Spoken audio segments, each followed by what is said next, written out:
Au ministère de la Justice congolaise finit la domination religieuse des évêques catholiques à Kinshasa. Fini la domination religieuse de la Senko à Mbuzi-Mayi. Fini la domination religieuse des évêques à Kananga.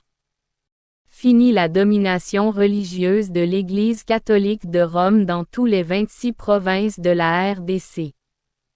Extrait des vidéos qui montrent comment l'Église catholique abroutisse les Congolais. Suivez ces vidéos car on vit sous le christianisme. Quand je vois mes frères africains penser que les Blancs leur montreront la voie vers un paradis éternel, cela me fait sourire. Comment pourrais-je convaincre ma conscience que les Européens, incapables de partager leur technologie, leur pain ou leur manteau avec nous les Noirs, souhaiteraient partager le secret d'une vie éternelle?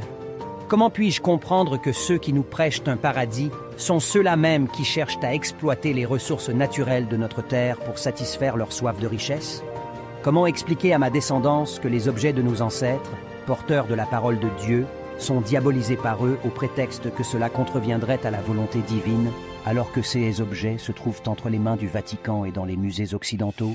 Comment puis-je croire que l'évangile qu'ils nous ont prêché est la vérité, lorsque je réalise à quel point ces mêmes individus ont été responsables de la plus grande extermination de masse de l'histoire de l'humanité? Après de nombreuses réflexions approfondies, je conclus que ni l'islam ni le christianisme ne peuvent être des voies de salut éternel. La haine raciale des Arabes et la barbarie des Occidentaux à notre égard m'empêchent d'être convaincu aujourd'hui comme demain que l'artisan de toutes les merveilles laisserait un message d'une telle importance entre leurs mains. Si l'Arabe détenait le secret d'un paradis éternel, il ne forcerait jamais un Noir, mais garderait ce secret pour lui seul, tout comme l'Européen. La vérité fait mal, mais c'est le point de départ de tout changement.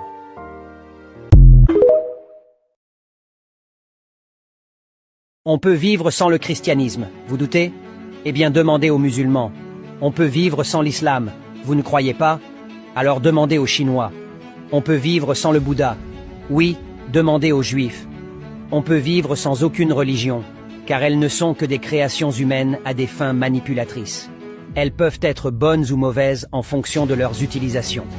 Ce n'est pas pour rien si Allah parle arabe. Il est le Dieu des Arabes et non des Africains.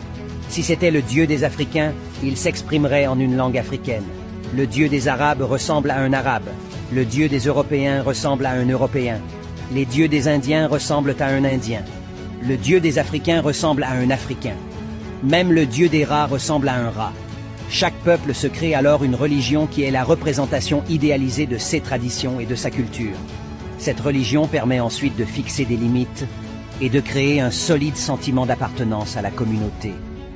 Mais un peuple qui abandonne sa religion ancestrale pour se tourner vers la représentation idéalisée des traditions d'un autre peuple est perdu d'avance, parce qu'il ne pourra jamais vivre dans la peau de ce peuple pour voir les choses comme eux et comprendre ce qu'ils ont compris depuis des siècles. Prenons le cas du christianisme, qui est une religion créée par les Européens. Observez les dégâts que cette religion cause en Afrique. Les Européens arrivent très bien à maîtriser leur création, alors que ça va dans tous les sens en Afrique. Plus d'églises que d'entreprises, plus de pasteurs que de médecins, d'enseignants, etc. De nos jours, plusieurs Africains chrétiens sont capables de transformer une usine en église et prier pour que Dieu leur donne du travail. Ils pensent que c'est Dieu en personne qui a pris le stylo pour écrire la Bible et croient aveuglément à tout ce qui s'y trouve. La seule chose dans laquelle on ne saurait vivre, c'est l'amour de soi et de son prochain. Un peuple qui ne s'aime pas, n'aime pas ses semblables. Sans amour et un solide sentiment d'appartenance à sa communauté, la société s'égare. La religion ancestrale joue ici un rôle important dans la communauté, car elle réunit. Mais trop d'Africains renient tout ce qui les réunit. Prénoms, peau, cheveux, culture, traditions, langues africaines, etc. Les esclavagistes ont veillé à cela. Ils connaissaient les conséquences.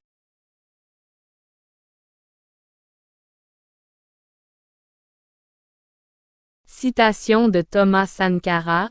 L'esclave qui n'est pas capable d'assumer sa révolte ne mérite pas qu'on s'apitoie sur son sort, seule la lutte libère. Citation de Jean-Jacques Rousseau. Quand un peuple ne défend plus sa liberté et ses droits, il devient mûr pour l'esclavage. Au ministère de la Justice congolaise, L'Église indigène autochtone congolaise Kitawala réclame l'indépendance religieuse des mains de la Senko à Kinshasa, et au Vatican II à Rome au XXIe siècle.